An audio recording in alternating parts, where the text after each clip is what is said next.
आज मी तुम्हाला सांगणार आहे एका अशा मुलीची गोष्ट जिच्या हातामध्ये हात नव्हते, पण तिच्या स्वप्नांना हात घालण्याची तिच्यामध्ये हिंमत होती. जम्मू काश्मीरच्या एका छोट्याशा गावामध्ये शीतल देवी नावाची मुलगी जन्माला आली. या जगात काही लोक सामान्य असतात तर काही लोक जन्मानेच असामान्य असतात. पण खरी जादू तेव्हा होते जेव्हा असामान्य जन्मलेली व्यक्ती आपल्या कर्तृत्वानं, आपल्या जिद्दीने इतिहास घडवते.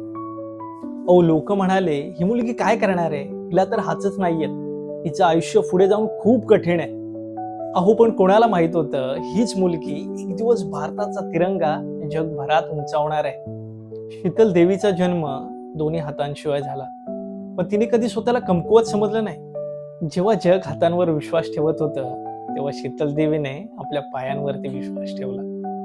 ती फक्त धनुष्य उचलत नव्हती, ती भारताचं स्वप्न उचलत होती. ती फक्त बाण सोडत नव्हती, ती जिद्द सोडत होती, थेट आपल्या लक्ष्यावर.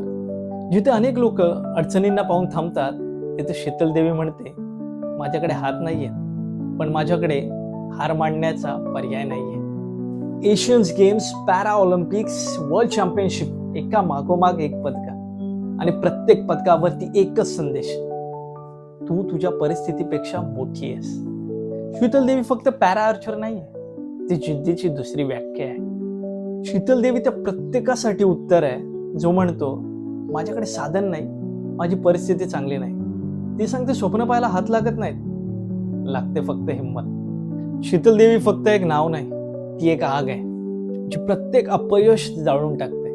शीतल देवीने आज दाखवून दिलं, limitations are temporary but courage is permanent.